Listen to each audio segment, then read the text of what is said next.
കർത്താവായ യേശുക്രിസ്തുവിൻ്റെ അതിപരിശുദ്ധമായ നാമത്തിൽ ഏവർക്കും സ്നേഹവന്ദനങ്ങൾ അറിയിക്കുന്നു. ഇന്ന് ദൈവസന്നിധിയിൽ നമുക്ക് കൂടി വരുവാൻ ഒരു അവസരം ദൈവം നൽകി. അതോർത്ത് ദൈവത്തെ സ്തുതിക്കുന്നു.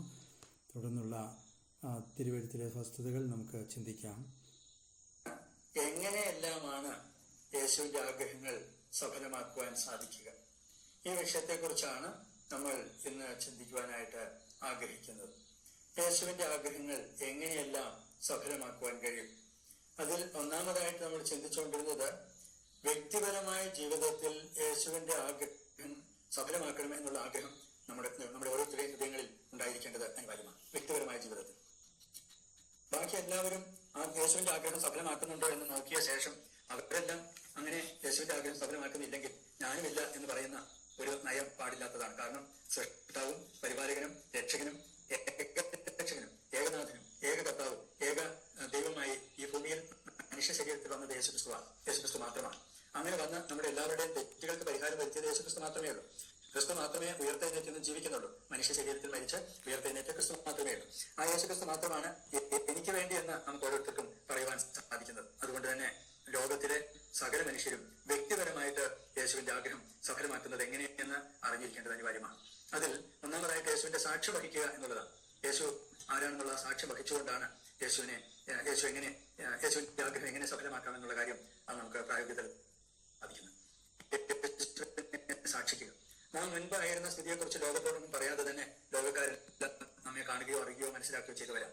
എന്നാൽ നമുക്ക് യേശു എന്ത് ചെയ്തു എന്നുള്ളതാണ് പറയുവാനിടയാകേണ്ടത്. രോഗഗ്രസ്തനായ ആ മനുഷ്യൻ സൗഖ്യം പ്രാപിച്ചപ്പോൾ യേശുവിന്റെ കൂടെ ആ മനുഷ്യൻ വരുവാനും യേശുവിനെ അനുഗമിക്കുവാനും താല്പര്യപ്പെട്ടപ്പോൾ യേശു പറഞ്ഞ ചില വാക്കുകളുണ്ട്. നീ നിനക്കുള്ളവരുടെ അടുക്കൽ പോയി നിന്റെ വീട്ടിൽ ചെന്ന് ദൈവം നിനക്ക് ചെയ്തത് എന്താണെന്ന് യേശു എന്ത് ചെയ്തു എന്നുള്ളത് വ്യക്തിപരമായ ജീവിതത്തിൽ മനസ്സിലാക്കിയത് നിന്റെ വീട്ടിൽ ചെന്ന് നിന്റെ വീട്ടിലുള്ളവരോട് പറയണം എന്ന് പറയുമ്പോൾ വീട്ടിലുള്ളവര് മനസ്സിലാക്കണം ഈ മനുഷ്യന്റെ ജീവിതത്തിൽ വന്ന മാറ്റം. അങ്ങനെ വീട്ടുകാരെല്ലാം യേശുവിനെ അറിയുവാൻ ഇടയായിത്തീരുന്ന സാഹചര്യം. വീട്ടിലുള്ളവർ യേശുവിനെ അറിഞ്ഞ് മനസ്സിലാക്കുക, യേശു ഈ കുടുംബത്തിലുള്ള നമ്മുടെ ഈ പ്രിയപ്പെട്ടവന്റെ കാര്യത്തിൽ ഇന്നിനെ പോലെ പ്രവർത്തിച്ചു എന്ന് തിരിച്ചറിയുവാൻ കഴിഞ്ഞു. മുൻപ് ആ മനുഷ്യൻ യോഗ്യമായ ഒരു വസ്ത്രധാരണം പോലും ഇല്ലായിരുന്നു. ഇപ്പോൾ ആ മനുഷ്യന് വസ്ത്രധാരണം യോഗ്യമാണ്. മുൻപ് താമസിക്കുന്നത് കല്ലറകളിലായിരുന്നു. ഇപ്പോൾ യേശുവിനെ കണ്ടെത്തിയതിനു ശേഷം വീട്ടിൽ വസ്ത്രം ധരിച്ച ഒരു മനുഷ്യനായിട്ടാണ് കാണുവാനിടയായിത്തീർന്നത്. മുമ്പ് മറ്റുള്ളവരോടൊക്കെ സംസാരിക്കുന്നതിൽ വളരെ അപാകതയായിരുന്നു. സംസാരിക്കുമ്പോൾ അവർക്കൊക്കെ ഭയമായിരുന്നു. അവരെല്ലാം ഭയപ്പെടുമായിരുന്നു. ജനങ്ങൾക്കെല്ലാം ഭീഷണിയുള്ള വാക്കുകളായിരുന്നു തന്റെ ജീവിതത്തിൽ നിന്ന് വന്നുകൊണ്ടിരുന്നത്. ഇപ്പോഴോ യേശുവിനോട് കൂടെ നടക്കുവാൻ ഇടയാകുന്ന സാഹചര്യത്തിൽ ആ യേശുവിന്റെ വാക്കുകൾ കേട്ട് മനസ്സിലാക്കിയപ്പോൾ തന്റെ വാക്കുകൾക്ക് വളരെയധികം മാറ്റം വന്നതായിട്ട് കാണാൻ കഴിയുന്നു. ഇപ്പോൾ പെരുമാറ്റത്തിലൊക്കെ ഒത്തിരി മാറ്റം വന്നു. സംസ്കാരത്തിൽ, പെരുമാറ്റത്തിൽ, ഇടപാടിൽ ഒക്കെ ഒത്തിരി മാറ്റം. വീട്ടിലേക്ക് വന്നപ്പോൾ ഒരു കാര്യം മനസ്സിലായി, ഈ മനുഷ്യൻ യേശുവിന്റെ അടുക്കൽ നിന്ന് കിട്ടിയ നന്മയാണ് ഈ കാണുന്നതെന്ന്. അങ്ങനെ യേശുവിൽ നിന്ന് കിട്ടിയ ആ നന്മകളെല്ലാം തന്റെ ജീവിതത്തിന്റെ സാക്ഷ്യമായിട്ട് യേശുവിനെ കുറിച്ച് പറയുവാൻ കഴിയുന്നു എന്നതാണ് അവിടെ നമുക്ക് കാണാൻ കഴിയുന്നത്. യേശുവിന്റെ നാമം വഹിക്കുന്ന ഒരു മനുഷ്യനായിട്ട് ആ മനുഷ്യൻ തീർന്നു. നാം അപ്പോസ്തലപ്രവൃത്തി 9-ാമത്തെ അധ്യായത്തിൽ യേശുവിന്റെ നാമം വഹിക്കുന്ന ഒരു വ്യക്തിയെ കുറിച്ച് കാണുന്നുണ്ട്. പൗലോസ് മുൻപ് ശൗലായിരുന്നു. ഇപ്പോൾ യേശുവിന്റെ നാമം വഹിക്കുവാൻ തിരഞ്ഞെടുത്ത ഒരു പാത്രം എന്നാണ് തന്നെ കുറിച്ച് നാം വായിക്കുവാൻ കഴിയുന്നത്.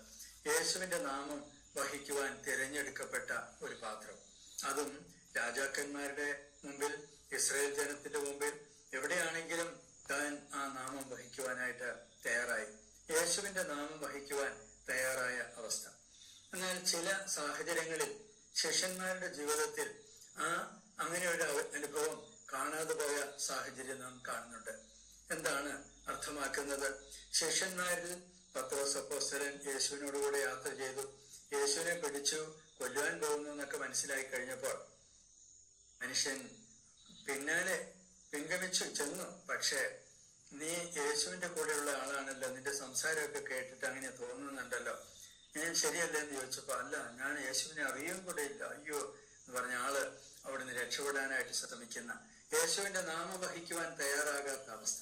എന്നാൽ ശക്തി ലഭിച്ചു കഴിഞ്ഞപ്പോൾ, പരിശുദ്ധാത്മാവ് തന്റെ മേൽ വന്നപ്പോൾ താൻ ശക്തി ലഭിച്ച് യേശുവിന്റെ സാക്ഷ്യം വഹിക്കുവാനിടയായി തീർന്ന ചരിത്രം അപ്പോസ്തലന്മാർ പ്രവൃത്തികൾ 2-ാമത്തെ അധ്യായത്തിൽ നാം കാണുന്നുണ്ട്. 11 പേരോട് കൂടെ നിന്ന് ആ പത്രോസ് അപ്പോസ്തലൻ സംസാരിച്ചത് കാണുന്നുണ്ട്. 11 പേരോട് കൂടെ നിന്ന് സംസാരിക്കുന്ന അവിടെ കൂട്ടായ്മയുണ്ട്. സംസാരിക്കുന്നതിൽ കൂട്ടായ്മയോടുകൂടിയാണ് യേശുവിന്റെ നാമം വഹിക്കുവാൻ തിരഞ്ഞെടുക്കപ്പെട്ടപ്പോൾ അങ്ങനെ നിൽക്കുവാൻ തീർന്നത്.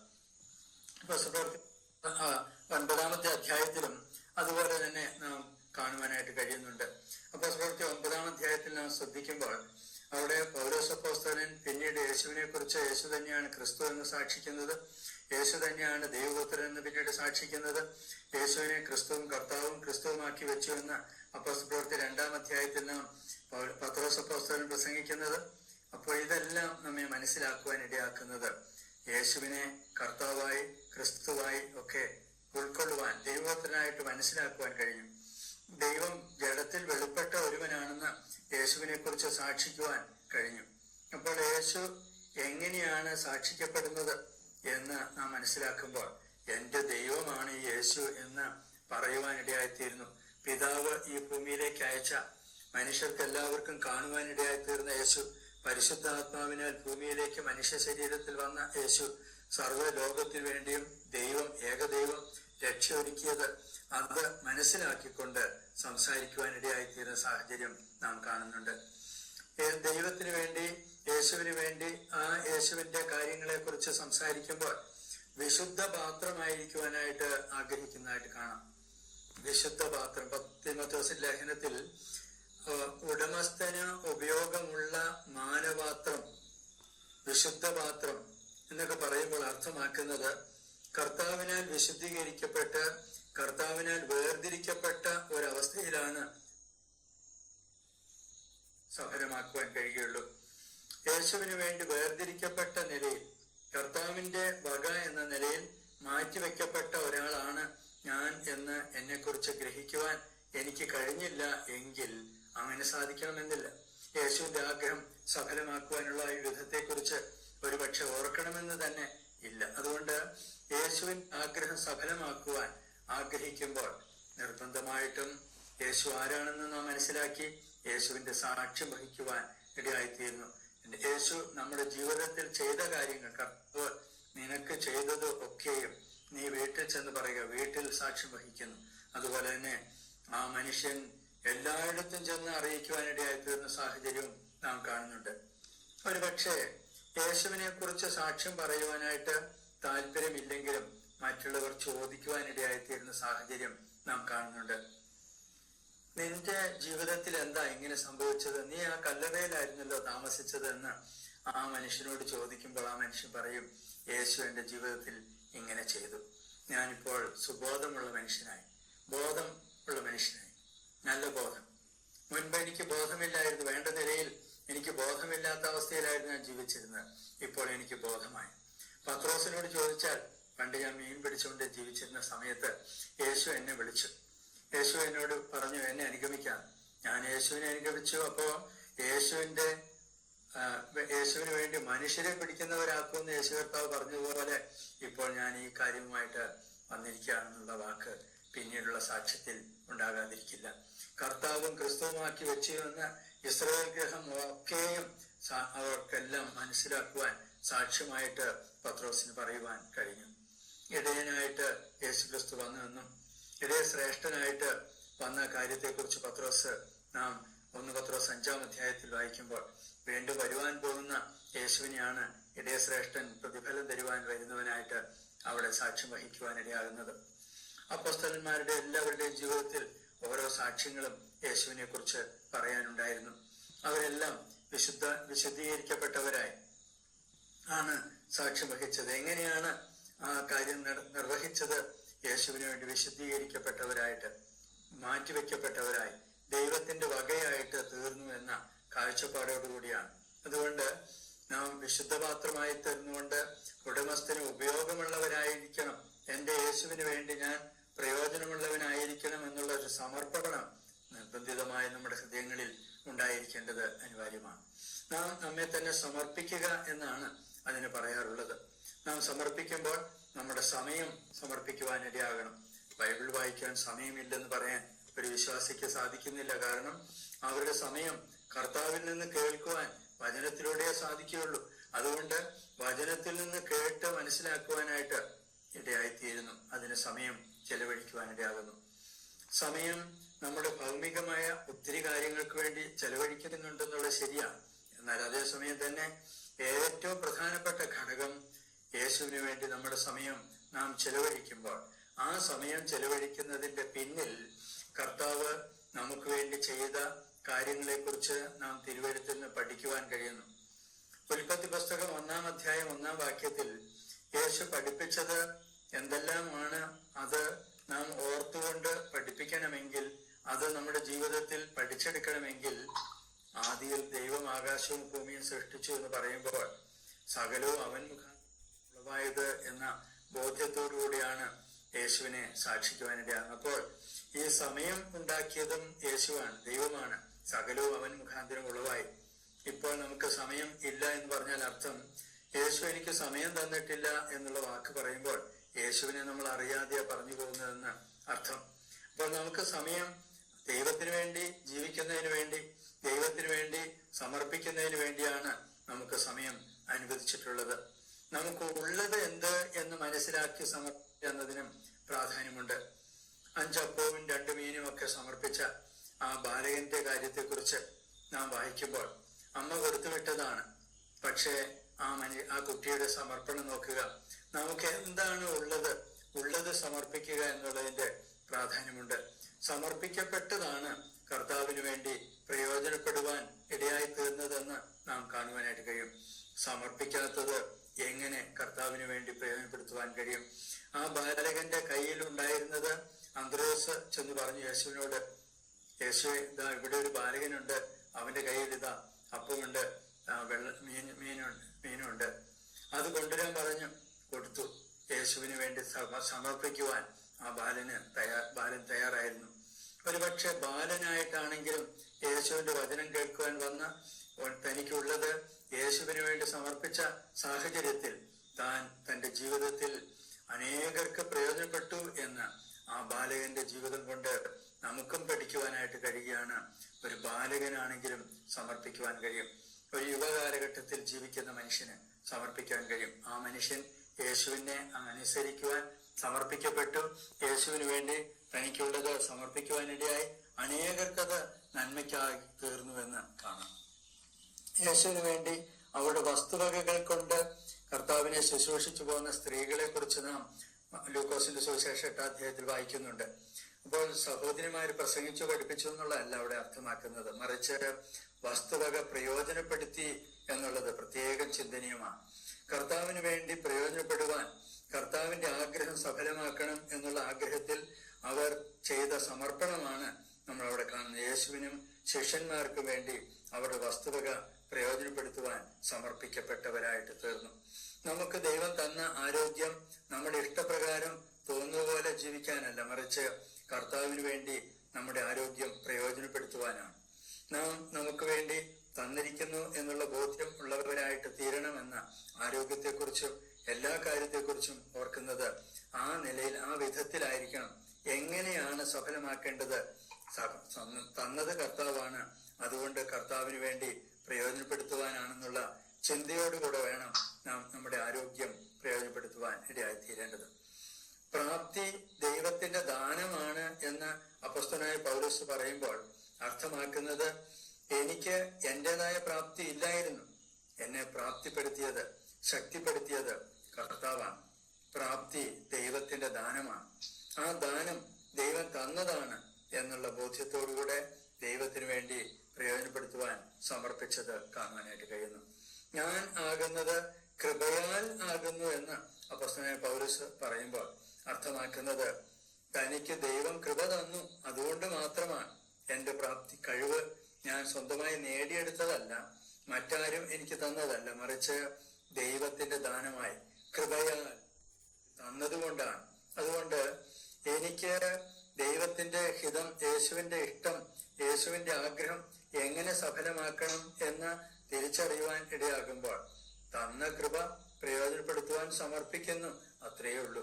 അതുകൊണ്ട് എനിക്ക് ഇങ്ങനെ പറ്റില്ല എന്ന് പറഞ്ഞ് മാറിയിരിക്കുവാൻ ഒരു വിശ്വാസിയെക്കുറിച്ചും ദൈവം ആഗ്രഹിക്കുന്നില്ല. അപ്പോസ്തലനായ പൗലോസ് ശക്തിയെക്കുറിച്ച് പറയുമ്പോൾ ദൈവശക്തിയിൽ എന്നുള്ള വാക്ക് ഉപയോഗിച്ചിട്ടുണ്ട്. എനിക്ക് ശക്തി നൽകിയ ക്രിസ്തുയേശു, തിമോഥെയോസ് ലേഖനത്തിൽ നാം വായിക്കുമ്പോൾ എനിക്ക് ശക്തി നൽകിയ ക്രിസ്തുയേശു, അവിടെ ശക്തി കർത്താവിനാലാണ് ലഭിച്ചത് എന്ന ബോധ്യം തന്റെ ഹൃദയത്തിൽ ഉണ്ടായിരുന്നു. ഇപ്പോൾ എനിക്ക് ശക്തി സ്വയമായിട്ടല്ല, മറിച്ച് കർത്താവ് തന്ന ശക്തിയാണ്. ആ തന്ന ശക്തി കർത്താവിന് വേണ്ടി വിനിയോഗിക്കുന്നു എന്ന് മാത്രമേ ഉള്ളൂ. മാത്രമല്ല, സുവിശേഷത്തെ കുറിച്ച് പറയുമ്പോൾ ഞാൻ സുവിശേഷം അറിയിക്കുന്നു എങ്കിൽ അത് എന്റെ കടപ്പാടായിട്ടും അറിയിക്കുന്നില്ലെങ്കിൽ അയ്യോ കഷ്ടമെന്നും ഒക്കെ പറയുമ്പോൾ യേശുവിന്റെ ആഗ്രഹം ലോകം മുഴുവനും സുവിശേഷം കേൾക്കണം. യേശുവിന്റെ ആഗ്രഹം എല്ലാവരും സുവിശേഷം അറിയണം, സത്യത്തിന്റെ പരിജ്ഞാനത്തിൽ എത്തണമെന്നാണ്. എന്നാൽ ആ ആഗ്രഹം സഫലമാകാതെ പോകുന്നു എങ്കിൽ അർത്ഥമാക്കുന്നത് സഫലമാകേണ്ടുന്ന അങ്ങനെയുള്ള ജീവിതത്തിൽ ദൈവമുമ്പാകെ ജീവിക്കുവാൻ സമർപ്പിക്കുന്നില്ല എന്നുള്ളതാണ്. അപ്പോൾ ശക്തി ദൈവത്തിന് വേണ്ടി സമർപ്പിക്കപ്പെടണം. അടുത്ത ദിവസം ഒരു സുഹൃത്ത് എൻ്റെ അടുത്ത് വന്ന് പറഞ്ഞു, ഈ സുവിശേഷം എന്നൊക്കെ പറയുന്നത് യഹൂദന്മാർക്ക് വേണ്ടി മാത്രമുള്ളതല്ലേ, പിന്നെ എന്തിനാ നിങ്ങൾ ഈ സുവിശേഷമൊക്കെ എല്ലാവരോടും പങ്കുവെക്കുന്നത്? ഞാൻ ചോദിച്ചു, യഹൂദന്മാർക്ക് മാത്രമാണെന്ന് പറഞ്ഞത് എന്താ അങ്ങനെ പറഞ്ഞത്? എന്താ ഇങ്ങനെയൊക്കെ പറയുന്നത്? അപ്പോഴേ അദ്ദേഹം പറയുകയാണ്, ഈ യഹൂദന്മാരുടെ അടുക്കലേക്ക്, കാണാതെ പോയ ആടുകളുടെ അടുക്കലേക്ക് മാത്രമാണ് എന്നെ അയച്ചതെന്ന് യേശു മത്തായിയുടെ സുവിശേഷം 10-ാം അധ്യായത്തിൽ പറയുന്നുണ്ട്. അതുകൊണ്ടാണ്. ഞാൻ ചോദിച്ചു, ആദ്യ യഹൂദനും പിന്നെ യവനനും എന്നല്ല പറഞ്ഞിട്ടില്ലേ?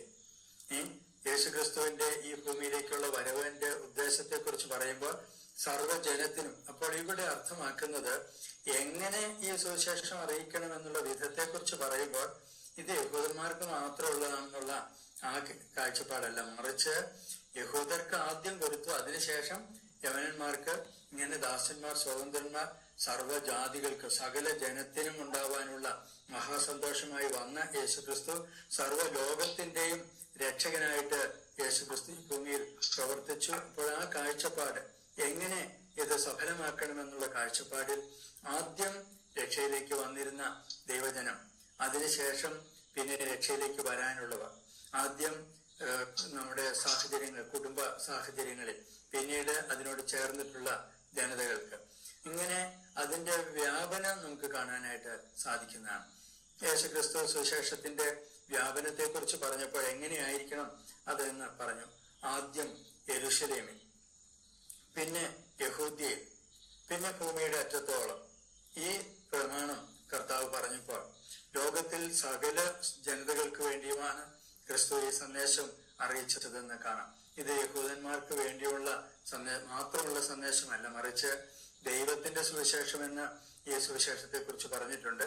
ക്രിസ്തുവിന്റെ സുവിശേഷം, ദൈവകൃപയുടെ സുവിശേഷം, ഇങ്ങനെയൊക്കെ പറയുമ്പോൾ അർത്ഥമാക്കുന്നത് കൃപയാൽ ദൈവം സർവ്വജനത്തിനും ഉണ്ടാകാനുള്ള മഹാസന്തോഷം ആ സുവിശേഷത്തിന്റെ ഭാഗമായിട്ടാണ് പറയുന്നത്.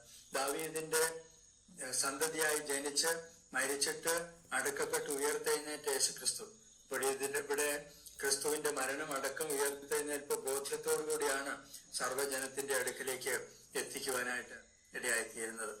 ഞാൻ കടക്കാരൻ എന്ന് പൗലോസ് പറയുമ്പോൾ അപ്പോസ്തലനായ പൗലോസിന് ഒരു കടമാണ് എന്ന് അറിയാമായിരുന്നു. യേശു പറഞ്ഞത് എല്ലാ മനുഷ്യരും ശിഷ്യരാകണം, അടുത്ത ആളുകൾ ശിഷ്യരാകണം, അങ്ങനെ ലോകം മുഴുവനും ശിഷ്യത്വത്തിലേക്ക് വരണമെന്നായിരുന്നു. എന്നാൽ അങ്ങനെയുള്ള ആ കടപ്പാടിൽ എല്ലാവരും ശിഷ്യത്വത്തിലേക്ക് വന്ന് ശിഷ്യരാക്കി തീർക്കുവാൻ തക്കവണ്ണമുള്ള ഉത്തരവാദിത്വത്തിൽ മുന്നോട്ട് പോകുമ്പോൾ യേശുവിന്റെ ആഗ്രഹം, ഞാൻ യഥാർത്ഥ പൂർണ്ണതയുള്ള ദൈവത്തിന്റെ ഹിതപ്രകാരമുള്ള ഒരു ശിഷ്യനായിട്ട് ജീവിക്കുന്നു. അതിനുശേഷം മറ്റുള്ള ആളുകൾ എല്ലാവരും ഈ ശിഷ്യത്വത്തിന്റെ പാതയിലേക്ക് വരുവാൻ എനിക്ക് കടപ്പാടുണ്ടെന്നാണ് പൗലോസ് പറയുമ്പോൾ. ഞാൻ കടക്കാരൻ എന്ന് പറയുന്നത് ആ കടം, സുവിശേഷത്തിന്റെ കടം കൊടുത്തു തീർക്കാനുള്ള കടമാണ്. അപ്പോൾ ഈ കടം വീട്ടാനുണ്ട് എന്നുള്ള ആ കാഴ്ചപ്പാടാണ് എങ്ങനെയാണ് ഈ കാര്യങ്ങൾ നിവർത്തിക്കേണ്ടതെന്ന ചിന്തയിൽ യേശുവിന്റെ ആഗ്രഹം സഫലമാക്കുമ്പോൾ എങ്ങനെ ചെയ്യണം, ഈ കടം വീട്ടി തീർത്തിട്ട് നമുക്കുള്ള ഉത്തരവാദിത്വം തീർത്തിട്ട് വേണം എന്നുള്ള ചിന്തയിലാണ് ഈ കാര്യങ്ങൾ നിവർത്തിക്കുവാൻ ഇടയായിത്തീരേണ്ടത്. കടം, ഞാൻ കടക്കാരനാണ്, ഈ കടം ഞാൻ വീട്ടേണ്ട ഒരാളാണ്. യേശു പറഞ്ഞിരിക്കുന്ന ആ വിധത്തിൽ തന്നെയാണ് ഞാൻ അത് നിവർത്തിക്കുവാൻ ഇടയാകേണ്ടത്. അതുകൊണ്ട് കടം, അതും ബുദ്ധിഹീനർക്കും കടക്കാരനാണ്, ജ്ഞാനികൾക്കും എല്ലാവർക്കും ഞാൻ കടക്കാരനെന്ന് പൗലോസ് പറയുമ്പോൾ ഈ ഭൂമിയിൽ നമ്മുടെ മുമ്പാകെ വരുന്ന ഓരോരുത്തരും ഈ കാര്യത്തിൽ കടക്കാരാണെന്നുള്ളത് വ്യക്തമാക്കുകയാണ്. അതുകൊണ്ട് ഒരാൾ പോലും കടമില്ലാത്തവരില്ല എന്നുള്ള ആ കാഴ്ചപ്പാടോടുകൂടിയാണ് ഇത് നിവർത്തിക്കേണ്ടതെന്ന് നമ്മെ ഓർമ്മിപ്പിക്കുകയാണ് ചെയ്യുന്നത്. ലോകത്തിൽ യേശുക്രിസ്തു ഈ ഭൂമിയിൽ വന്ന സമയത്ത് കാര്യങ്ങളെ അറിയിച്ചിട്ടാണ് പോയത്. ഞാൻ നിങ്ങളോട് കൽപ്പിച്ചവ ഒക്കെയും പ്രമാണിക്കാൻ തക്കവണ്ണം ഉപദേശിക്കുക എന്ന് പറയുമ്പോൾ അർത്ഥമാക്കുന്നത് നമുക്ക് തോന്നിയ പോലെ ഒരു ഉപദേശം പറഞ്ഞ് അങ്ങ് പോവുകയല്ല, മറിച്ച് ഇത് പ്രമാണിക്കുവാൻ തക്കവണ്ണമുള്ള ഉപദേശം. അപ്പോൾ അത് എങ്ങനെ നാം സഫലമാക്കണം എന്നുള്ള കാഴ്ചപ്പാടിൽ നാം ഒരു പ്രസംഗം നടത്തി, അല്ലെങ്കിൽ വീട്ടിൽ ഒരു ക്ലാസ് നടത്തി, അല്ലെങ്കിൽ വീട്ടിലെ കുടുംബത്തോട് ചേർന്ന് ദൈവവചനമൊക്കെ പങ്കുവെച്ചു. പക്ഷെ പ്രമാണിക്കാൻ തക്കവണ്ണം എന്നുള്ള വാക്ക് വളരെ ഗൗരവമേറിയതാണ്. മത്തായിയുടെ സുവിശേഷം 28-20 വാക്യത്തിൽ പ്രമാണിക്കാൻ തക്കവണ്ണം ഉപദേശിച്ചുകൊണ്ട് സകല ജാതികൾ, അവിടെ ജാതികൾ എന്നുള്ളത് നേഷൻസ്, രാഷ്ട്രങ്ങൾ, ലോകം മുഴുവനുള്ള ആളുകളോടും കടപ്പാടുള്ളവരാണ്.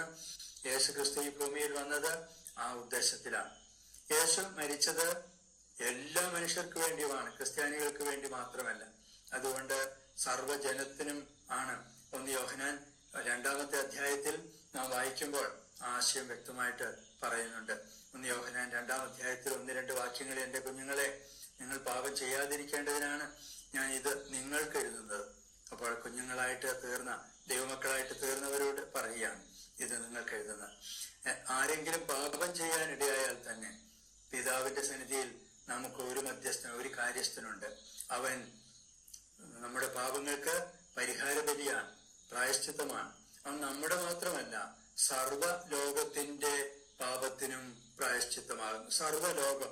ലോകം മുഴുവനുള്ള ആളുകൾക്കും യേശുക്രിസ്തു പ്രായശ്ചിത്തമാണ് ആയി തീർന്നിരിക്കുകയാണ്. അതുകൊണ്ട് ഇനിയും പ്രായശ്ചിത്തം നടത്തുന്നതിന് വേണ്ടി യാതൊരു കാര്യവും ആരും ചെയ്യുവാനോ ചെയ്യിപ്പിക്കുവാനോ ആവശ്യമില്ല.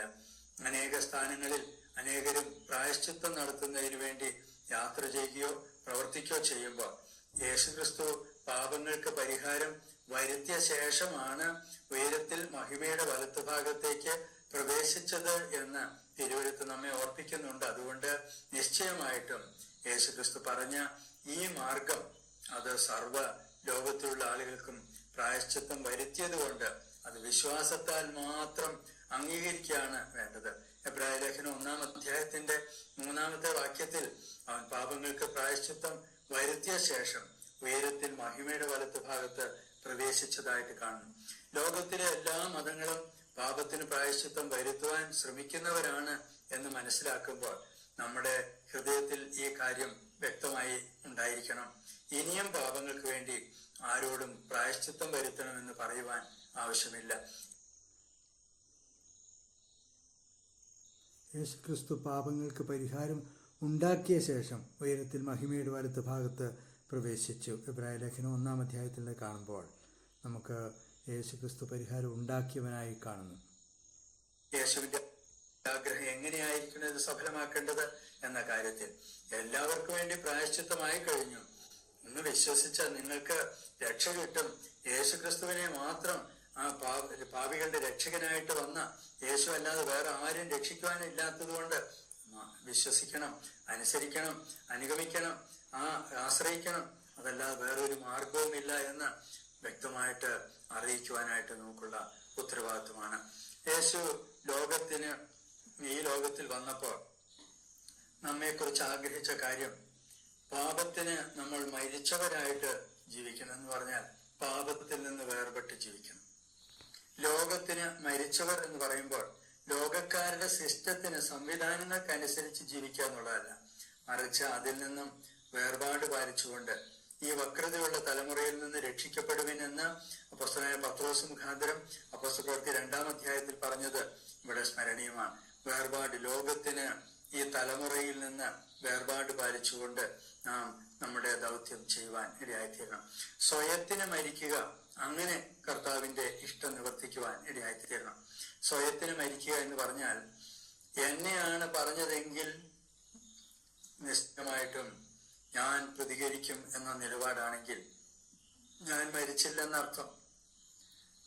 ഇനിയും എന്നോട് പറഞ്ഞിട്ടുണ്ടെങ്കിൽ എന്ന് പറഞ്ഞ അർത്ഥം ഞാൻ എന്തോ ആണ്. അപ്പോൾ ഇവിടെ ഈ ലോകത്തിൽ നാം ദൈവത്തിന്റെ സന്നിധിയിൽ ഏതുമില്ലാത്തവരാണ്. എന്നാൽ ഞാൻ എന്നത് ക്രൂശിൽ മരിച്ചു. ക്രിസ്തു എന്നിൽ ജീവിക്കുന്നു, എനിക്ക് വേണ്ടി ജീവിക്കുന്നു. അതുകൊണ്ട് സ്വയത്തിന് മരിക്കുന്ന ഒരനുഭവം വിശ്വാസികൾക്ക് ആവശ്യമാണ്. അപ്പൊ ഞാൻ മരിച്ചു. ഇനി എന്നെ ആരെങ്കിലും കുറ്റം പറഞ്ഞാൽ, എന്നെ എതിർത്താൽ, എന്നോട് വഴക്കുണ്ടാക്കിയാൽ അത് എന്നെയല്ല, കർത്താവിനോടാണ്. കാരണം കർത്താവിൽ ഞാൻ ജീവിക്കുകയാണ്. അതുകൊണ്ട് ആരോടും ക്ഷമിക്കാൻ, ആരോടും അംഗീകരിക്കുവാൻ, ആരോടും ക്ഷമയോട് പ്രതികരിക്കുവാൻ കഴിയുന്നതാണ്. ഈ കഴിഞ്ഞ ദിവസം ഒരു മനുഷ്യൻ എന്നോട് ചോദിച്ചു, കാര്യമൊക്കെ ശരിയാ, ക്ഷമിക്കണം എന്നൊക്കെ പറഞ്ഞിട്ടുണ്ട്, പക്ഷെ ക്ഷമിക്കാൻ അങ്ങോട്ട് പറ്റുന്നില്ല. കാര്യമൊക്കെ അങ്ങോട്ട് വരുമ്പോഴേക്ക് ദേഷ്യം പിടിക്കും, പിന്നെയും കാര്യങ്ങളൊന്നും അങ്ങനെ ക്ഷമിക്കാൻ പറ്റുന്നില്ല. അങ്ങനെ ക്ഷമിക്കാവുന്ന ഒരു കാര്യമൊന്നും അല്ല എന്നൊക്കെ ചിന്തിക്കുന്നവരും ഉണ്ട്. അദ്ദേഹം പറയാണ്, ക്ഷമിക്കാനൊക്കെ ആഗ്രഹം ഇല്ലാത്തതുകൊണ്ടല്ല, പക്ഷെ ക്ഷമിക്കാൻ പറ്റുന്നില്ല. ഞാൻ പറഞ്ഞു, മത്തായിയുടെ സുവിശേഷം 18-ാമത്തെ അധ്യായത്തിന്റെ ലാസ്റ്റ് വാക്യത്തിൽ യേശു കർത്താവ് തന്നെ ക്ഷമിക്കുന്ന കാര്യത്തെക്കുറിച്ചൊക്കെ ചോദിച്ചു വന്ന ആ മനുഷ്യനോട് പ്രതികരിക്കുന്ന ഒരു വാക്കുണ്ട്. അവിടെ ഇങ്ങനെ വായിക്കുന്നുണ്ട്, നിങ്ങൾ ഓരോരുത്തൻ സഹോദരനോട് ഹൃദയപൂർവം ക്ഷമിക്കാൻ ഞാൻ സ്വർഗസ്ഥനായ പിതാവും നിങ്ങളോട് ആളുകൾക്ക് ക്ഷമ കിട്ടില്ലെന്ന് മനസ്സിലാക്കുക. ക്ഷമിക്കപ്പെടാത്ത ഒരു അനുഭവമാണ് ജീവിതത്തിലുള്ളതെന്ന് തിരിച്ച് ചിന്തിക്കുക. അപ്പോൾ ക്ഷമിക്കാനായിട്ട് സാധിക്കും. 2, അവരുടെ നന്മയ്ക്ക് വേണ്ടി പ്രാർത്ഥിച്ചുകൊണ്ട് അവരെ, ദൈവമേ, ഞാൻ ഒരു പാപിയായിരുന്നപ്പോൾ പാപിയായ എന്നോട് ക്ഷമ തോന്നിയല്ലോ, സ്തോത്രം. ഞാൻ ശത്രുവായിരുന്ന എന്നോട് ക്ഷമിച്ചല്ലോ, അതുകൊണ്ട് സ്തോത്രം. ഞാൻ അങ്ങയുടെ ദൂരസ്ഥനായിരുന്നു, എന്നാൽ അങ്ങ് എന്നെ സമീപസ്ഥനാക്കിയല്ലോ.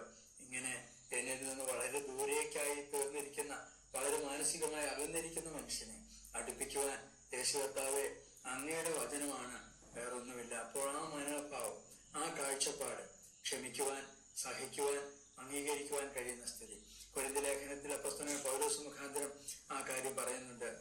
സഹോദരന്മാർക്ക് എതിരെ അന്യായം ചെയ്യുന്നത് കൊരിന്ത്യർ 6-ാം അധ്യായത്തിൽ. അങ്ങനെ അന്യായം ചെയ്യുന്നവരാണെങ്കിൽ ദൈവരാജ്യം അവകാശമാക്കുകയില്ല. അതുകൊണ്ട് അന്യായം ചെയ്യാൻ പാടില്ല എന്നുള്ള ചിന്ത ഹൃദയത്തിലുണ്ടാകുമ്പോൾ അന്യായത്തിൽ നിന്ന് വേർപെടുവാൻ തയ്യാറാക്കുക. വിഗ്രഹാരാധന, അഭിചാരം, പക, പിണക്കം, ജാരശങ്ക, ക്രോധം, ശാഠ്യം, ദുന്നപക്ഷം, അസൂയ, മദ്യപാനം, പെറുക്കോത്ത്, ഇങ്ങനെയുള്ള എല്ലാ തെറ്റായ ജീവിതശൈലിയിൽ നിന്നും വേർപെട്ട് ജീവിക്കുവാൻ സമർപ്പിക്കുമ്പോൾ ആ സമർപ്പണം എല്ലാ തരത്തിലുള്ള അന്യായ ജീവിതത്തിൽ നിന്നും, അതിക്രമത്തിൽ നിന്നും നാം വേർപെട്ട് ജീവിക്കുവാനുള്ള കാഴ്ചപ്പാട്. എങ്ങനെ നമുക്ക് യേശുവിന്റെ ആഗ്രഹം സഫലമാക്കുവാൻ കഴിയും? നാം ഈ തരത്തിലുള്ള എല്ലാ കാര്യങ്ങൾക്കും മറ്റുള്ളവർ ആ കാര്യം ചെയ്താൽ അവരോട് ക്ഷമിക്കാനും, അതേസമയം അന്യായം സഹിച്ചുകൊള്ളാഞ്ഞത് എന്ത് എന്ന് 1 കൊരിന്ത്യർ 6-ാം അധ്യായത്തിൽ അവിടെയുള്ള വിശ്വാസികളോട് ചോദിക്കുമ്പോൾ സഹിക്കുന്ന ഒരു സഹിഷ്ണുതാ മനോഭാവം വളർന്നു വരുവാൻ ഇടയായിത്തീരേണ്ടതിന്റെ കാണുന്നു. സഹിക്കുവാൻ ഇടയാകുക. കർത്താവിന്റെ വചനത്തിൽ സഹിക്കാൻ പറഞ്ഞിട്ടുണ്ട്, അതുകൊണ്ട് നിങ്ങൾ അങ്ങ് സഹിച്ചോളം പറഞ്ഞു കഴിഞ്ഞാൽ ഒന്നും പേടിക്കേണ്ട. കർത്താവ് നമ്മൾ ജീവിക്കാനുള്ള കാര്യങ്ങൾ നമുക്ക് വേണ്ടി ഒരുക്കും. മറ്റേ ആൾ പിന്നീട് എങ്ങനെയായിരിക്കുന്നു എന്നുള്ളത് നമ്മൾ ശ്രദ്ധിച്ചു നോക്കിയാൽ അറിയാം, കർത്താവ് അവരുടെ കാര്യത്തിൽ ഇടപെട്ടിട്ടുണ്ടാകും. അതുകൊണ്ട് നാം മറ്റുള്ളവർ എങ്ങനെ ആണ് എന്ന് നോക്കിയിട്ടല്ല, മറിച്ച് നമ്മൾ കർത്താവിന്റെ മുമ്പാകെ കർത്താവ് എങ്ങനെയാണ് നമ്മെ പഠിപ്പിച്ചത്, അതാണ് നമുക്ക് ഓർക്കുവാൻ കഴിയേണ്ടത്. പഠിപ്പിച്ച ഉപദേശ രൂപത്തെ ഹൃദയപൂർവം അനുസരിച്ച് നീതിക്ക് ദാസന്മാരായിത്തീരുന്ന ജീവിതത്തെക്കുറിച്ച് റോമാലേഖനം 6-ാം അധ്യായത്തിൽ നാം വായിക്കുമ്പോൾ ക്രിസ്തുവിന് വേണ്ടി സ്വാതന്ത്ര്യം പ്രാപിച്ച ജീവിതം എന്ന് പറയുന്നത്, പഠിപ്പിച്ച ഉപദേശ രൂപം എന്ന് പറയുന്നത് ലോകത്തിൽ വേറെ എവിടെയും കിട്ടില്ല. യേശു കർത്താവ് അപ്പോസ്തലന്മാർക്ക് പറഞ്ഞു കൊടുത്ത പഴയ നിയമത്തിലെ കാര്യങ്ങളെ കുറിച്ച് പറഞ്ഞു കൊടുത്തു. പുതിയ നിയമത്തിലെ വസ്തുതകളെ കുറിച്ച് യേശു കർത്താവ് പറഞ്ഞു. ലേഖനങ്ങളിൽ, സുവിശേഷങ്ങളിൽ നിന്ന് ഭാവിയെക്കുറിച്ചുള്ള കാര്യങ്ങൾ, ഇതെല്ലാം കൊണ്ട് നമുക്ക് പഠിക്കുവാൻ, മനസ്സിലാക്കുവാൻ ഇടയാകത്തക്ക വിധത്തിലാണ് പഠിപ്പിച്ച ഉപദേശ രൂപം. അതിനെ ഹൃദയപൂർവ്വം അനുസരിക്കുക എന്നുള്ള വാക്കാണ്. കേട്ടിട്ട് മറക്കുന്നു എങ്കിൽ അതിനെ ചതിക്കുക എന്നുള്ള വാക്കാണ് യാക്കോബിന്റെ ലേഖനം 1-ാമത്തെ അധ്യായത്തിൽ നാം വായിക്കുന്നത്. അങ്ങനെ കേട്ടിട്ട് മറക്കുവാനല്ല, മറിച്ച് കേട്ടിട്ട് ചെയ്യുവാനായിട്ടാണ് ഈ സത്യങ്ങൾ നമ്മെ പഠിപ്പിക്കുന്നത്. അതുകൊണ്ട് എങ്ങനെ ഈ കാര്യങ്ങൾ യേശുവിന്റെ ആഗ്രഹം സഫലമാക്കണം? കേട്ടിട്ട് ഉപദേശം ഹൃദയപൂർവ്വം അനുസരിക്കുക. ഹൃദയപൂർവ്വം അവരുടെ മുഴുവൻ മനസ്സോടുകൂടെ അനുസരിക്കുവാൻ ഇടയായിത്തീരുക എന്നുള്ളതാണ്. നാം ഈ സുവിശേഷത്തിന് വേണ്ടി ജീവിക്കുമ്പോൾ, സുവിശേഷപ്രകാരം ജീവിക്കുവാൻ ഇടയായിത്തീരുന്ന സ്ഥിതി, സുവിശേഷത്തിന് യോഗ്യമായ ജീവിതം. മാനസാന്തരത്തെക്കുറിച്ച് കർത്താവ് പഠിപ്പിച്ചപ്പോൾ യോഹന്നാൻ സ്നാപകൻ പഠിപ്പിച്ച സ്ഥിതിയെക്കുറിച്ചും ഒക്കെ നാം വായിക്കുന്നുണ്ട്. അവിടെയൊക്കെ മാനസാന്തരത്തിന് യോഗ്യമായ ഒരു ജീവിതം പ്രതീക്ഷിച്ചതായിട്ട് കാണാം. അബ്രഹാം ഞങ്ങൾക്ക് പിതാവായിട്ടുണ്ടെന്നൊക്കെ പറഞ്ഞപ്പോൾ അബ്രഹാം പിതാവായിട്ടുണ്ടെന്ന് നിങ്ങളുടെ മനസ്സിൽ പോലും ഉള്ളത്തിൽ പോലും പറയാൻ തോന്നിയരുത്. അബ്രഹാമിനും ഈ മകനെ, ഇവിടെ കല്ലുകളിൽ നിന്ന് മകനെ ഉളവാക്കുവാൻ ദൈവത്തിന് കഴിയും. അപ്പൊ അവിടെ സുവിശേഷത്തിന് യോഗ്യമായ ഒരു ജീവിതം നയിക്കുക എന്ന് പറയുമ്പോൾ അർത്ഥമാക്കുന്നത് ഈ ലോകത്തിൽ എല്ലാവർക്കും പ്രാപ്തി നൽകുന്ന, എല്ലാവർക്കും എല്ലാം ദാനം ചെയ്യുന്ന ദൈവം ഉപദേശത്തിനെ നമുക്ക് പഠിക്കുവാനും അനുസരിക്കുവാനൊക്കെ, ഹൃദയപൂർവ്വം അനുസരിക്കുവാനുമാണ് കർത്താവ് പഠിപ്പിച്ചപ്പോൾ മാനസാന്തരത്തിന് യോഗ്യമായ ഫലം കായ്ക്കണം, മാനസാന്തരപ്പെട്ടതിന് യോഗ്യമായ നിലയിൽ ഫലമുണ്ടായിരിക്കണം എന്ന് കർത്താവ് ആഗ്രഹിച്ചതായിട്ട് കാണാം. മാത്രമല്ല, നാം എന്ത് ചെയ്താലും അതിന്റെ എല്ലാം കണക്ക് ബോധിപ്പിക്കേണ്ടി വരും. ദൈവത്തോട് കണക്ക് ബോധിപ്പിക്കേണ്ടി വരും. സഹോദരന്മാരോട് ചെയ്തത്, ദൈവം നമുക്ക് തന്നിരിക്കുന്ന വിഭവങ്ങൾ സംബന്ധിച്ച്, പണം സംബന്ധിച്ച്, ആരോഗ്യം സംബന്ധിച്ച്, സമയം സംബന്ധിച്ച്, പ്രാപ്തി സംബന്ധിച്ച്, ദൈവം തന്ന കൃപ സംബന്ധിച്ച്, ദൈവം തന്ന ശക്തി സംബന്ധിച്ച്, ഇങ്ങനെ എന്തെല്ലാം ഉണ്ടോ അതെല്ലാത്തിനും കണക്ക് ബോധിപ്പിക്കേണ്ടി വരും. കർത്താവ്, എനിക്ക് കൊച്ചിരി തിരക്കായിരുന്നു, അതുകൊണ്ടായിരുന്നു. എന്ത് തിരക്കായിരുന്നു? ദൈവത്തിന്റെ അപ്പുറത്ത് വേറൊരു തിരക്ക്. ദൈവത്തിന്റെ കാര്യത്തെ ഉപേക്ഷിച്ചിട്ട് മറ്റൊരു തിരക്കിനും ആരുടെ കാര്യത്തിനോ പോയതെന്ന് ചോദിച്ചാലും. അതുകൊണ്ട് കർത്താവിന്റെ കാര്യത്തിന് വേണ്ടിയാണ് നമ്മൾ ഭൂമിയിൽ വ്യക്തിപരമായ ജീവിതം നയിക്കുന്നത്, കുടുംബജീവിതം നയിക്കുന്നത്, സഭാജീവിതം നയിക്കുന്നത്. സാമൂഹ്യ ജീവിതത്തിൽ നാം ആയിരിക്കുന്ന എല്ലാത്തിനും കണക്ക് ബോധിപ്പിക്കേണ്ടി വരും. കണക്ക് പറയേണ്ടി വരുമെന്നല്ല, ബോധിപ്പിക്കേണ്ടി വരും. അതിന് വേണ്ടുന്ന സകല കാര്യങ്ങളും കർത്താവ് ഒരുക്കിയിട്ടുണ്ട് എന്നതുകൊണ്ട് നിശ്ചയമായിട്ടും ബോധിപ്പിക്കുവാൻ നമുക്ക് കടപ്പാട് ഉള്ളവരാണ്. ഏതെങ്കിലും നിലയിൽ എങ്ങനെയെങ്കിലുമൊക്കെ ജീവിച്ച് അവസാനിപ്പിക്കാനല്ല, മറിച്ച് കണക്ക് ബോധിപ്പിക്കേണ്ടി വരും എന്നുള്ള ബോധ്യം നമ്മുടെ ഹൃദയങ്ങളിലുണ്ട്. ഒരുപക്ഷെ ആ സഹോദരൻ അങ്ങനെ ജീവിച്ചിട്ട് ഒരു കുഴപ്പമില്ലല്ലോ എന്ന് വിചാരിച്ച് മാറിയിരിക്കാനല്ല, മറിച്ച് ആ സഹോദരന് ഒരു കുഴപ്പമുണ്ടായില്ലോ എന്നുള്ളത് അത് ഇപ്പോൾ കർത്താവ് തീരുമാനിക്കുന്ന കാര്യം നമ്മൾ തീരുമാനിക്കാൻ പോകണ്ട. യോഹന്നാന്റെ സുവിശേഷം അവസാനത്തെ 24 അന്തിമ അധ്യായത്തിൽ കർത്താവ് ഭാഗം പറയുന്ന സമയത്ത് പ്രത്യേകിച്ച് എടുത്തു പറയുന്ന ചില കാര്യങ്ങളുണ്ട്. ഇവനെന്ത് സംഭവിക്കുമെന്ന് ചോദിച്ചപ്പോൾ കർത്താവ് പ്രതികരിച്ചാണ്, അവനെന്ത് സംഭവിക്കുമെന്നുള്ളത് നീ നോക്കണ്ട, നീ എന്നെ അനുഗമിക്കും. വേറൊരു വാക്കിൽ, മറ്റുള്ളവരുടെ കാര്യത്തെക്കുറിച്ച് ചിന്തിച്ചിട്ട് കർത്താവിനെ അനുഗമിക്കാതിരിക്കരുത് എന്ന സാരം. കൂടെ ഇരിക്കും എന്നുള്ള ബോധ്യമുള്ളത് കൊണ്ടും കർത്താവിന്റെ ഇഷ്ടം നാം നിവർത്തിക്കുമ്പോൾ എങ്ങനെ ആ കാര്യങ്ങൾ ചെയ്യണം. എന്റെ കൂടെ യേശു കർത്താവുണ്ട്. യേശുവിന്റെ ആഗ്രഹം ഞാൻ സഫലമാക്കുവാൻ എങ്ങനെ ചെയ്യണമെന്നുള്ള കർത്താവ് നോക്കുന്നുണ്ട്. അപ്പോൾ യേശു കൂടെ ഇരിക്കുന്നു. ലോകാവസാനത്തോളം എല്ലാ നാളും നിങ്ങളോട് കൂടെ ഇരിക്കുമെന്ന് കർത്താവ് വാഗ്ദത്തം ചെയ്തു. യേശു സ്വർഗ്ഗാരോഹണം ചെയ്തില്ല, പിന്നെ എവിടെ കൂടെ ഇരിക്കുന്നത് എന്ന ചോദ്യത്തിന് ഉത്തരം കർത്താവ് അവരോട് കൂടെ ഇരുന്ന് പ്രവർത്തിച്ചു എന്ന് സ്വർഗ്ഗാരോഹണം ചെയ്ത ശേഷവും മർക്കോസിന്റെ സുവിശേഷം 16-ാമത്തെ അധ്യായത്തിന്റെ 20-ാമത്തെ വാക്യത്തിൽ രേഖപ്പെടുത്തിയിട്ടുണ്ട്. അതുകൊണ്ട് കൂടെ ഇരിക്കുമെന്ന് പറഞ്ഞ ആൾ വാക്ക് മാറിയിട്ടില്ല.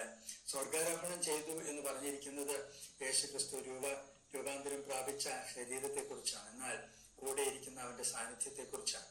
അവൻ ലോകാവസാനത്തോളം എല്ലാ നാളും കൂടെ ഇരിക്കുന്ന സർവ്വവ്യാപിയാണ്. എല്ലാ സ്ഥലത്തുമുള്ള എല്ലാ വിശ്വാസികളുടെയും കൂടെ ഇരിക്കണമെങ്കിൽ സർവ്വവ്യാപിയാണ്. എല്ലാ വിശ്വാസികളുടെ എല്ലാ കാര്യങ്ങളെയും അറിയുന്നത് കൊണ്ട്, കൂടെ ഇരിക്കുമെന്ന് അറിയാവുന്നത് കൊണ്ട്, ഭാവിയെക്കുറിച്ചും അറിയാവുന്നതുകൊണ്ട് സർവജ്ഞാനിയാണ്. ആ സർവജ്ഞാനിയും സർവശക്തനാണ്. തനിക്ക് സകലവും കീഴ്പ്പെടുത്തുവാൻ കഴിവുള്ള തന്റെ വ്യാപാര ശക്തി എന്ന് പറയുമ്പോൾ സകലവും കീഴ്പ്പെടുത്താൻ കഴിവുള്ള ശക്തി എന്ന് ഫിലിപ്പി ലേഖനം 3-ാം അധ്യായത്തിൽ നാം വായിക്കുമ്പോൾ സർവശക്തനാണ് യേശുക്രിസ്തു. അതുകൊണ്ട് സർവശക്തനും സർവവ്യാപിയും സർവജ്ഞാനിയും അതുപോലെ എന്നേക്കും കൂടെ ഇരിക്കുന്ന നിത്യനുമായിരിക്കുന്ന യേശു കർത്താവ് കൂടെ ഇരിക്കുന്നു എന്ന ബോധ്യം ഉള്ളതുകൊണ്ട് ലോകാവസാനത്തോളം കൂടെയുണ്ട്. അതുകൊണ്ട് എപ്പോഴും കൂടെയുണ്ട് എന്നുള്ള ചിന്ത, സുരക്ഷിതത്വ ബോധത്തോടെ കർത്താവിന്റെ ഇഷ്ടം ചെയ്യുവാനായിട്ട് കഴിയും. യേശുവിന്റെ ആഗ്രഹം സഫലമാക്കുന്ന എങ്ങനെയാണ്? വളരെ സുരക്ഷിതത്വ ബോധത്തോടെ. കാരണം കർത്താവ് എൻ്റെ കൂടെ ഉണ്ടല്ലോ. ഒരു കുട്ടി മാതാവിന്റെയോ പിതാവിന്റെയോ കയ്യിലിരിക്കുമ്പോൾ താഴെ കൂടെ ഒരു പൂച്ച പോയാൽ വിറയ്ക്കേണ്ട ആവശ്യം വരുന്നില്ല. മറിച്ച് ആ മാതാപിതാക്കളുടെ അടുക്കിലേക്ക് ചേർന്നിരിക്കുന്നത് പോലെ തന്നെ കർത്താവിനോട് ചേർന്നാണ് നാം കർത്താവിന്റെ ദൗത്യം നിവർത്തിക്കുവാനിടയാകുന്നത്. യേശുവിന്റെ ആഗ്രഹം എന്തെല്ലാമാണ് എന്ന് തിരുവഴുത്തിൽ നിന്ന് പറയുമ്പോൾ ആ ആഗ്രഹങ്ങളെല്ലാം നിവർത്തിക്കുന്നതിന് വേണ്ടി നാം കർത്താവിന്റെ സാന്നിധ്യം അനുഭവിച്ചുകൊണ്ട് കർത്താവ് എന്നോട് കൂടെയുണ്ട് എന്ന ചിന്തയോടുകൂടെ വേണം നാം എല്ലാ കാര്യങ്ങളും നിവർത്തിക്കുവാനായിട്ട്. മാത്രമല്ല, നാം ഇനിയും ലോകത്തിന് ജീവിക്കുന്നവരല്ല, മറിച്ച് ദൈവത്തിന് ജീവിക്കുന്നവരാണ്. സ്വയത്തിന് വേണ്ടി ജീവിക്കാനുള്ളവരല്ല, ദൈവത്തിന് ജീവിക്കുന്നവരാണ്. അങ്ങനെ നമ്മെ തന്നെ എണ്ണുവിൻ എന്ന് റോമലേഖനം 6-ാം അധ്യായത്തിൽ പറയുമ്പോൾ എണ്ണണം.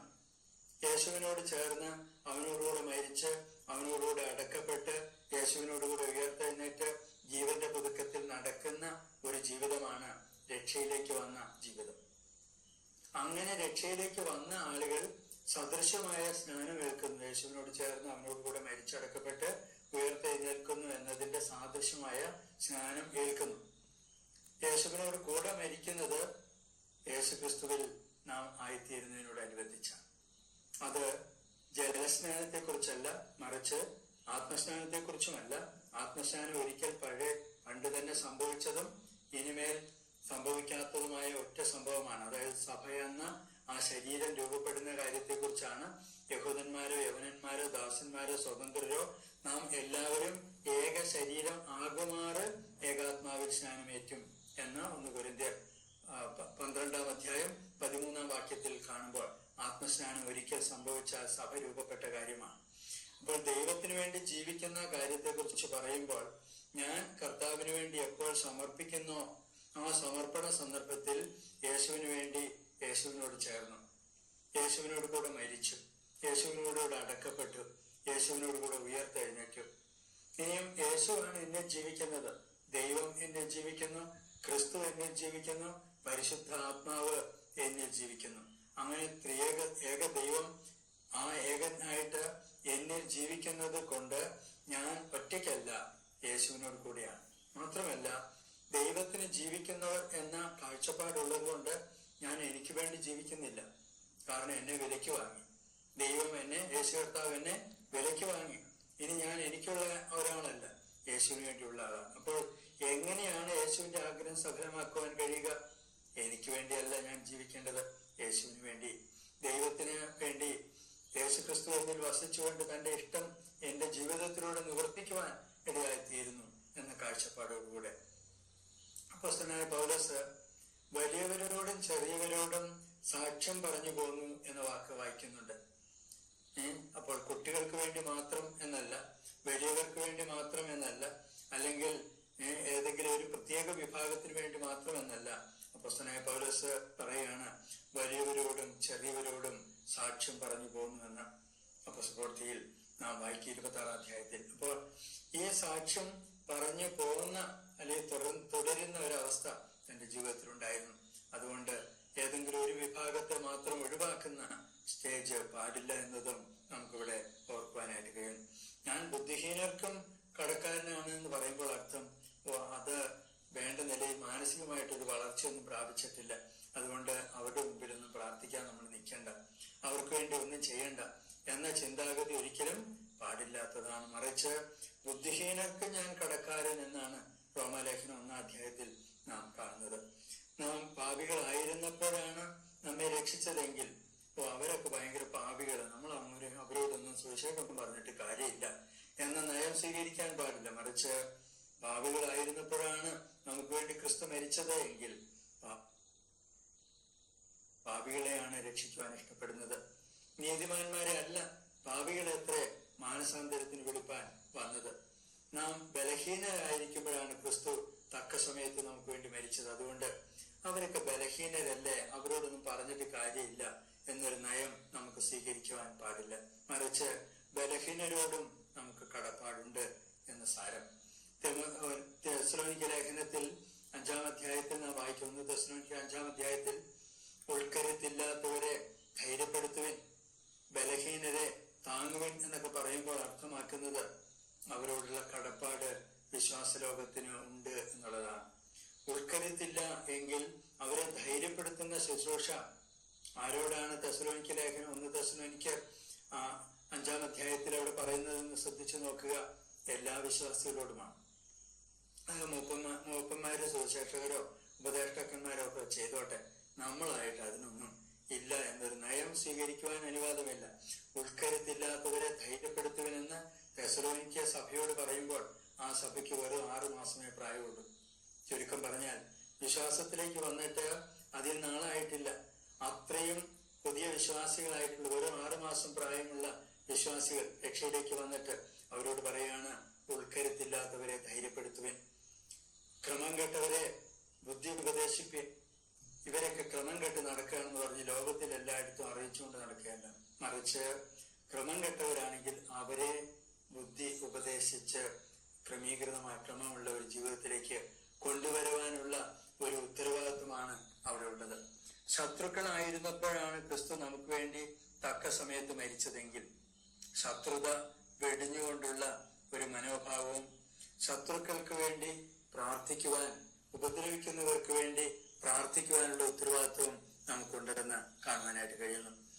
നാം കർത്താവിന്റെ സന്നിധിയിൽ എങ്ങനെയാണ് ഇത് നിവർത്തിക്കുന്നതെന്ന് ഓർക്കുമ്പോൾ ഏതെല്ലാം തരത്തിലുള്ള ആളുകളാണോ അത്തരത്തിലുള്ള ആളുകളോടെല്ലാം നിവർത്തിക്കുവാൻ അവരോട് എനിക്ക് കടപ്പാടുണ്ട് എന്ന ചിന്താഗതി നമ്മൾ ഉണ്ടായിരിക്കേണ്ടത് അനിവാര്യമാണ്. നാം തീമോഥെയോസിന്റെ ലേഖനത്തിൽ 3-ാം അധ്യായത്തിൽ വായിക്കുന്നുണ്ട്, പിശാചിനാൽ പിടിപെട്ട് കുടുങ്ങിയവരാകിയാൽ സുബോധം ദൈവഹിതം ചെയ്യുമോ എന്നും വെച്ച് അവരെ സൗമ്യതയോടെ പഠിപ്പിക്കേണ്ടതും ആകുന്നു എന്ന്. അർത്ഥമാക്കുന്നത് പിശാചിനെ പിടിപെട്ട് കുടുങ്ങിപ്പോയവരെ അവരോട് എന്തിനാ വചനം പറയുന്നതെന്ന് നയം അങ്ങനെ ഒരു മനോഭാവം പാടില്ല. എങ്ങനെ വേണം? പിശാചിനാൽ പിടിപെട്ട് കുടുങ്ങിയവരാണെന്നുള്ള ബോധ്യത്തോടുകൂടെ അവര് ആ സുബോധം പ്രാപിക്കണം. അപ്പൊ സുബോധമില്ലായിരുന്നു. സുബോധം പ്രാപിച്ച് ദൈവേഷ്ടം ചെയ്യുമോ എന്നും വെച്ച് അവരെ പഠിപ്പിക്കണം എന്നും, അതും സൗമ്യതയോടെ പഠിപ്പിക്കണമെന്നും അവരെ അവിടെ ഓർമ്മിപ്പിക്കുന്നതായിട്ട് കാണുവാൻ കഴിയുന്നു. നാം മുമ്പ് അനുസരണക്കേടിന്റെ മക്കളായിരുന്നു. അപ്പോൾ അനുസരണക്കെട്ട ആളുകളായിരിക്കുന്ന ആളുകളെ ഒഴിവാക്കുകയല്ല, മറിച്ച് അനുസരണം കെട്ട ആളുകളെ അവരെ അനുസരണം കെട്ടവരാണ്, എന്നാൽ അനുസരിക്കുവാനായിട്ടുള്ള കാര്യങ്ങളെ അവരെ അറിയിക്കണം എന്നുള്ള ബോധ്യത്തോടു കൂടിയാണ് അത് ചെയ്യേണ്ടത്. മുമ്പ് അനുസരണക്കേടിന്റെ മക്കളായിരുന്നു, ഈ ലോകത്തിൽ അനുസരണം കെട്ടവരായിരുന്നു എന്ന് എഫെസ്യ ലേഖനം 2-ാം അധ്യായത്തിൽ നാം വായിക്കുന്നുണ്ട്. ഈ ലോകത്തിലെ ആത്മാവിന്, ആകാശത്തിലെ അധികാരത്തിനൊക്കെ കീഴ്പ്പെടുന്ന അവസ്ഥയിലായിരുന്നു. അതിൽ നിന്നാണ് നമുക്ക് രക്ഷ കിട്ടിയതെങ്കിൽ അങ്ങനെയുള്ളവരോടുള്ള ഉത്തരവാദിത്വം വളരെ വലുതാണ്. അതിക്രമങ്ങളിലും പാപങ്ങളിലും മരിച്ചവരായിരുന്ന നിങ്ങളോട് ദൈവം അങ്ങനെയുള്ള നമ്മയാണ് യേശു കർത്താവ് ഉയർത്തെഴുന്നേൽപ്പിച്ചതെന്ന് എഫെസ്യ ലേഖനം 2-ന്റെ 1-ാം വാക്യത്തിൽ വായിക്കുന്നുണ്ട്. അപ്പൊ അതിക്രമ മോചനം എന്ന വീണ്ടെടുപ്പ് കർത്താവ് നൽകുമ്പോൾ, പാപമോചനം എന്ന വീണ്ടെടുപ്പ് കർത്താവ് നൽകുമ്പോൾ അത് അറിയിക്കുവാൻ നമുക്കുള്ള ഉത്തരവാദിത്വം വളരെ വലുതാണ്. അതിന്റെ ഗൗരവം അവരെ ബോധ്യപ്പെടുത്തുവാനുള്ള നമ്മുടെ ഉത്തരവാദിത്വം വലുതാണ്. ദൈവത്തെ ഒരു കാലത്ത് അറിയാത്തവരായിരുന്നു, സുവിശേഷം സുവിശേഷം അനുസരിക്കാത്തവരായിരുന്നു. 1-2 തെസ്സലോനിക്കർ 1-ാമത്തെ അധ്യായത്തിന്റെ 7-ാമത്തെ വാക്യത്തിൽ സുവിശേഷം അനുസരിക്കാത്തവർ കർത്താവിന്റെ സന്നിധാനവും അവന്റെ വല്ലഭത്വത്തോടുകൂടെ മഹത്വം വിട്ടകന്ന് നിത്യനാശം എന്ന ശിക്ഷാവിധി അനുഭവിക്കും. അപ്പൊ സുവിശേഷം അനുസരിക്കാത്ത ആളുകൾ സുവിശേഷം അറിയിക്കുവാൻ, അവരെ കേൾക്കുവാനും അറിയുവാനുള്ള ഉത്തരവാദിത്വമുണ്ട്. ദൈവത്തെ അറിയാത്തവർക്കും സുവിശേഷം അനുസരിക്കാത്തവർക്കും എന്ന വാക്കാണ് നാം അവിടെ വായിക്കുന്നത്. ദൈവത്തെ അറിയാത്തവരും കർത്താവായ യേശു ക്രിസ്തുവിന്റെ സുവിശേഷം അനുസരിക്കാത്തവരും. അപ്പൊ ഈ ദൈവത്തെ അറിയില്ലാത്ത ഒരു സ്ഥിതിയിലാണെങ്കിൽ നമ്മൾ അവരോട് പറയേണ്ട എന്നല്ല, മറിച്ച് അവരും ദൈവത്തെ അറിയുവാനായിട്ട് അവരോടുള്ള കടപ്പാട് നിവർത്തിക്കണം. എനിക്ക് ഇനി അറിയണ്ട എന്ന് പറഞ്ഞാൽ അവർ മാറിപ്പോവുകയാണെങ്കിൽ നമ്മുടെ ഉത്തരവാദിത്വം അറിയിക്കുവാൻ കഴിയുന്നിടത്തോളം ശ്രമിച്ചു, എന്നിട്ടും കൂട്ടാക്കുന്നില്ലെങ്കിൽ അവരും ദൈവവും തമ്മിൽ തീർത്തുകൊള്ളും. സുവിശേഷം അറിയിക്കുവാനുള്ള ബാധ്യത, ശിഷ്യരാക്കുവാനുള്ള ഉത്തരവാദിത്വം ലോകം മുഴുവനുള്ള സ്ഥലത്തേക്ക് ഏൽപ്പിച്ചതുകൊണ്ട് നമ്മുടെ ശുശ്രൂഷ സ്ഥാനം നാം മനസ്സിലാക്കേണ്ടത് എല്ലായിടത്തുമാണ്. ലോകം മുഴുവൻ. യേശുവിന്റെ ആഗ്രഹം എങ്ങനെ സഫലമാക്കാം? ലോകം മുഴുവനും തന്നിരിക്കുന്ന സ്ഥലം, ലോകം മുഴുവനുള്ള സ്ഥലത്തേക്കും തന്നത് മുഴുവൻ വചനവും. യേശു കർത്താവ് പറഞ്ഞു, ഞാൻ നിങ്ങളോട് കൽപ്പിച്ചവ ഒക്കെയും. അതുകൊണ്ട് എങ്ങനെ അറിയിക്കണം? മുഴുവനും പഠിപ്പിക്കുവാൻ, സമയം വേർതിരിക്കുവാൻ, അങ്ങനെ സമർപ്പണമുള്ളവരായിട്ട് തീരുവാൻ ഇടയാകാം. ഈ വിഷയത്തെ കുറിച്ച് ഒത്തിരി കാര്യങ്ങൾ ഒരു പക്ഷേ ശ്രദ്ധിക്കുവാൻ ഇനിയും ഉണ്ട് എങ്കിലും നാം ഇത് വളരെ ചുരുക്കം ചില കാര്യങ്ങളാണ് ഓർക്കുവാനിടയായത്. ദൈവം നമ്മെ ഏവരെയും സഹായിക്കട്ടെ, അനുഗ്രഹിക്കട്ടെ, ശുദ്ധീകരിക്കട്ടെ. അവസരം തന്ന ദൈവത്തിന് സ്തോത്രം ചെയ്യുന്നു. പ്രിയപ്പെട്ടവർക്ക് എല്ലാവർക്കും നന്ദി അറിയിക്കുന്നു. ദൈവം എല്ലാവരെയും അനുഗ്രഹിക്കുമാറാകട്ടെ. Thank you.